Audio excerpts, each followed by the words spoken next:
Magandang araw mga kaibigan. Bigyan natin ng opinion, reaction itong post ng agent ng bayan or si Agent Jonathan Morales. Sabi lang niya, panunumpa ng incoming president inaasahan na. Mar Blanc, hindi ko na lang masyadong banggitin. Basta may binanggit siyang pangalan, comatose or patay na? Question mark. Kaya hirap ang PCO na ipakita siya kahit nakatayong karton. Ano na ba ang nangyayari sa ating bansa? Ano yan?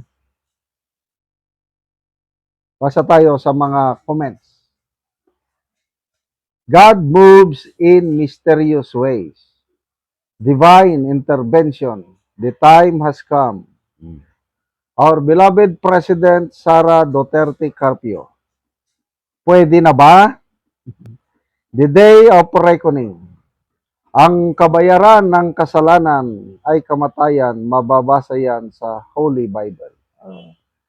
Hindi ako nagkakamali, Romans 6:23, for the wages of sin is death, but the precious gift of eternal life is Jesus Christ our Lord. Nako, bumigay na pala ang perma ng isa na natitirang bulati. Parte na, hawak na natin ang bit. Karma is indeed real. Grabe na yan. Boom, tarat-tarat. Sana nga para makagawa na ng solusyon kahit paano para makaagapay sa kinakarap ng problema ng mundo. Ang hirap mag-speculate kung walang proof. It's a news blackout sa mainstream media kung totoo man. Sana ipakita kung buhay pa talaga. Wala na tayong maasahan sa mainstream media. Sila ngayong source ng fake news.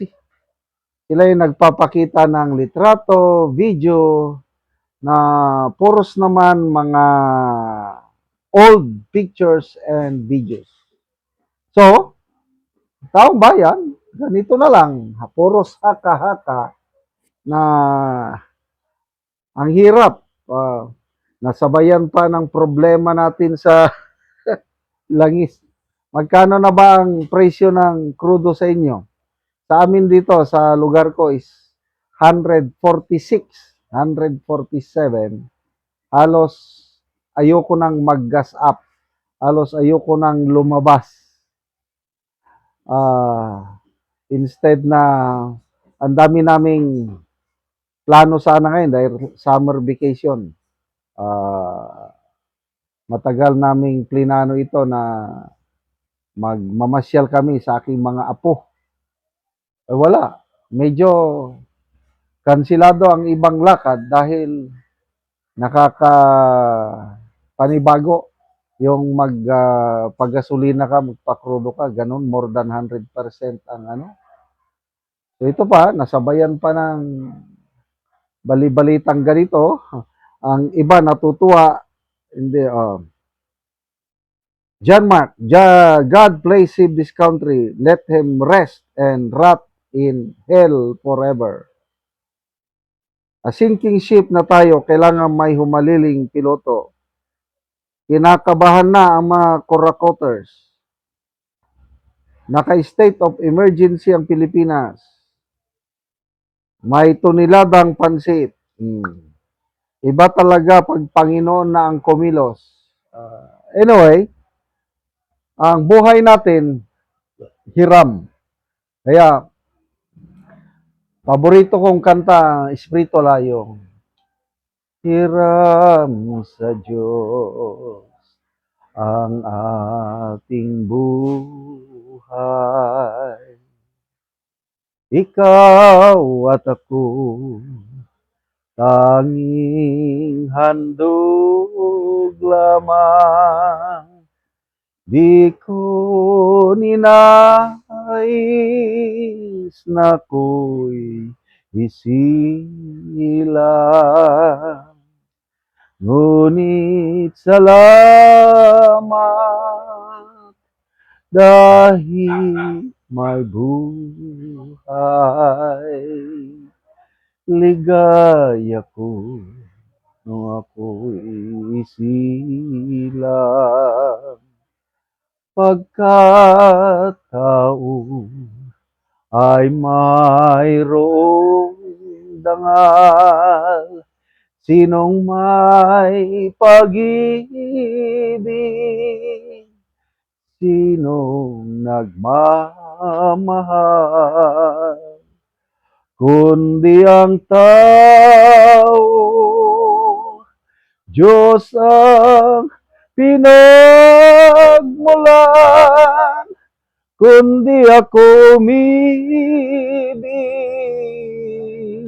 kundi kumang bigyang halaga ang buhay kong handog.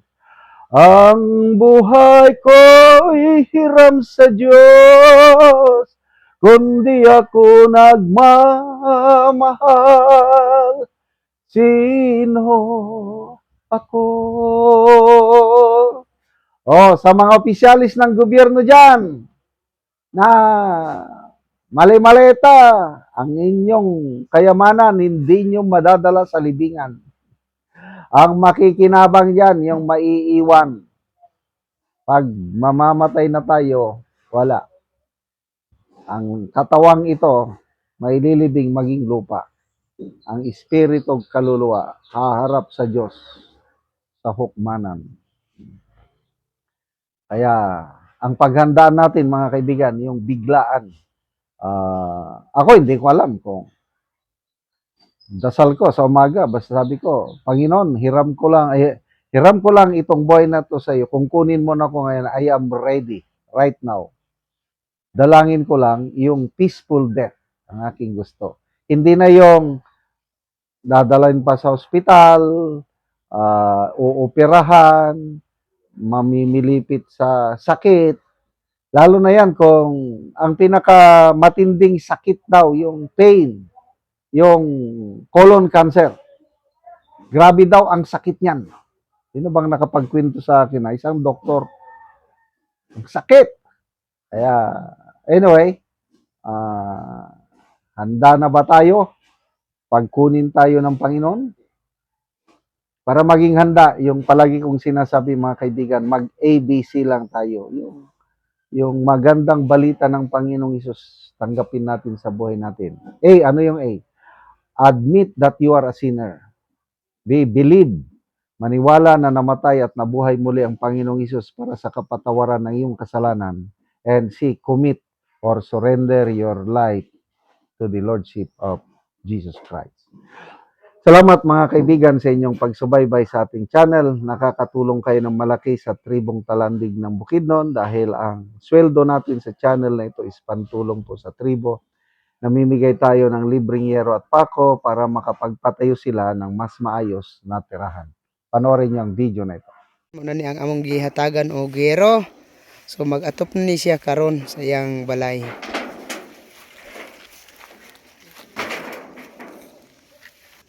O karon mo na ni ang iyang pag-aatopan sa natagaan na mo o gero. So mag-atop na ni siya karon. O muna ni giloagon lang sa iyang balay. So kuang gid kaayo, gamay gid kaayo. Og dito sa silong ang loto. Og karon tungod sa kagamay sa ilang balay, muni ang ilang kusina. So mga buslot na gyud ang yero ipang sumpay-sumpay lang kani ng mga yero. Ilang itapani.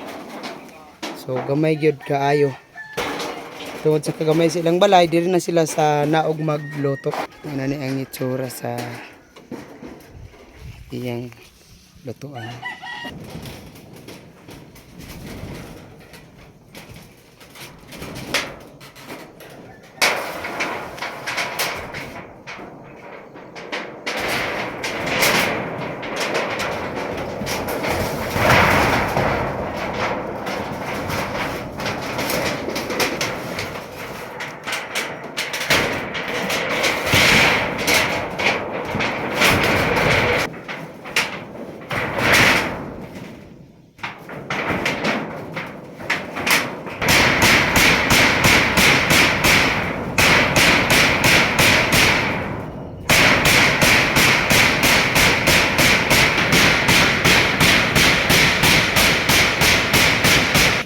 Og karon naman na gyud ang pag-atop ang among gihatag nga yero. So di na gyud sila mo. Salamat sa Ginoo sa pag-atop namo sa tabang sa amo.